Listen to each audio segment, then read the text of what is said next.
शनिवार को पीएम नरेंद्र मोदी ने ईरान के राष्ट्रपति मसूद पेजेश्कियन से बातचीत की। इसकी जानकारी उन्होंने ट्विटर पर दी। उन्होंने क्षेत्र के अहम ऊर्जा ढांचों पर हो रहे हमलों की निंदा की और कहा इससे ग्लोबल तेल सप्लाई पर असर पड़ा है। शनिवार को प्रधानमंत्री मोदी ने ईरानी राष्ट्रपति से बातचीत के बाद एक्स पर इसकी जानकारी देते हुए कहा, डॉक्टर मसूद पेजेश्कियन से बात करके उन्हें ईद और नवरोज की बधाई दी। हम उम्मीद करते हैं कि त्योहार का ये माहौल पश्चिम एशिया में शांति लाए और खुशहाली लेकर आएगा। मैंने क्षेत्र के आधारभूत ढांचों पर हमलों की निंदा भी की, जिसके कारण क्षेत्र की स्थिरता और दुनिया में तेल की आपूर्ति प्रभावित हो रही है। हमने समुद्री परिवहन की सुरक्षा और शिपिंग लेन्स खुले हों और सुरक्षित हों, इसकी अहमियत पर जोर दिया।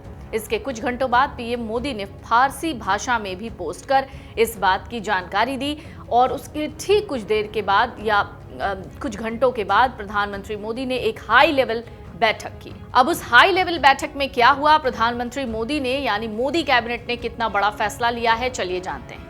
तो जब से ईरान वॉर शुरू हुआ है तब से ये सिर्फ दूसरा मौका है जब प्रधानमंत्री मोदी ने मसूद पेजेश्कियन से बात की हो। वहीं भारत में ईरान के दूतावास ने भी प्रधानमंत्री मोदी और पेजेश्कियन के बीच बातचीत की जानकारी एक्स पर साझा की। लिखा, राष्ट्रपति पेजेश्कियन ने पीएम मोदी को बताया कि ईरान ने युद्ध की शुरुआत नहीं की और बिना किसी उकसावे के ईरान को निशाना बनाया गया, जिसमें स्कूली बच्चों समेत कई निर्दोष नागरिक मारे गए। उन्होंने कहा कि संघर्ष रोकने के लिए जरूरी है कि अमेरिका और इस्राइल तुरंत अपने हमले रोकें और भविष्य में ऐसे हमले दोबारा ना हो, इसकी गारंटी दें। पेजेश्कियन ने भारत की सदस्यता वाले ब्रिक्स का जिक्र करते हुए अपील की कि वो ईरान के खिलाफ आक्रामक कार्रवाइयों को रोकने और क्षेत्रीय और वैश्विक शांति बनाए रखने में स्वतंत्र भूमिका निभाए।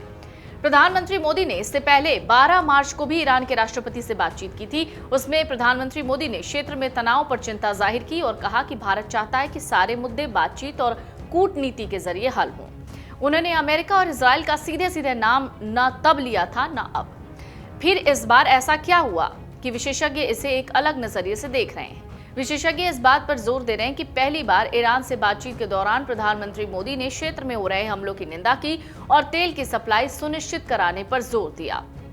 इसके बाद प्रधानमंत्री मोदी ने सभी मंत्रियों के साथ बैठक की और उस बैठक में कड़े फैसले लिए हैं।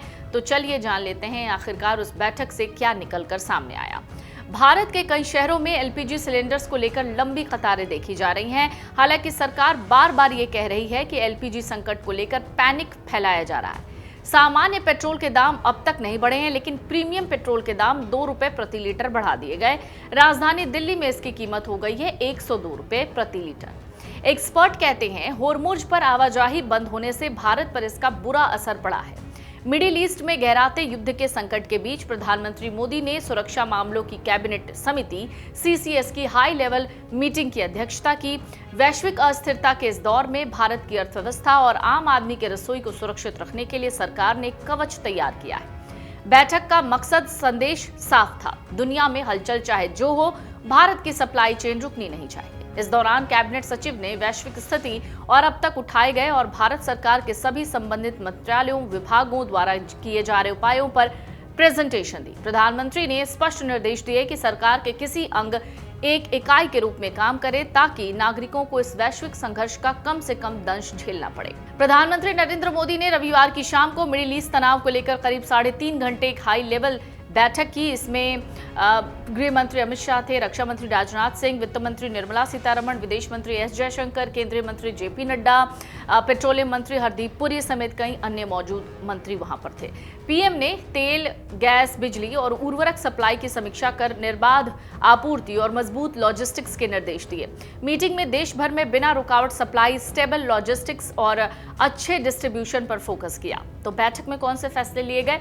सप्लाई चेन की सुरक्षा पर बात हुई। भोजन, ऊर्जा और ईंधन सुरक्षा की उपलब्धता का विस्तृत आकलन किया गया।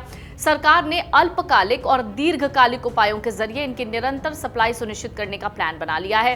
किसानों को खाद की गारंटी, दरअसल आने वाले खरीफ सीजन के लिए खाद की जरूरतों की समीक्षा की गई और किसानों से को लेकर इस बैठक में बातचीत हुई। तय हुआ कि खाद के स्टॉक की कोई कमी नहीं होगी और भविष्य के लिए भी किसी भी तरीके की कोई दिक्कत नहीं हो। अगर दिक्कत होती है तो वैकल्पिक अंतर्राष्ट्रीय स्रोतों पर काम शुरू कर दिया जाएगा।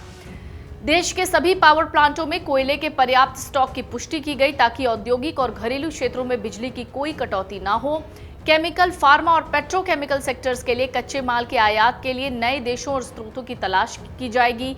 वहीं भारतीय सामानों के लिए नए वैश्विक बाजार विकसित किए जाएंगे। प्रधानमंत्री मोदी ने राज्य सरकारों के साथ समन्वय बिठाने के निर्देश दिए हैं ताकि युद्ध की आड़ में जरूरी वस्तुओं की जमाखोरी या कालाबाजारी न हो। प्रधानमंत्री ने मंत्रियों और सचिवों का एक विशेष समूह बनाने का निर्देश दिया है जो हर बात को सुनिश्चित करेगा, विभाग के साथ मिलकर इस बदलती स्थिति पर पैनी नजर रखेगा। तो फिलहाल मोदी कैबिनेट ने एक बैठक की और बैठक के दौरान सभी जरूरी उपायों पर चर्चा हुई। ये भी चर्चा हुई कि आने वाले दिनों में अगर ये युद्ध और लंबा खिंचता है तो इसका असर भारत पर नहीं पड़े। अगर आप ये वीडियो YouTube पर देख रहे हैं तो हमारे चैनल को सब्सक्राइब कर बेल आइकन दबाएं और Facebook पर देख रहे हैं तो हमारे पेज को लाइक करें।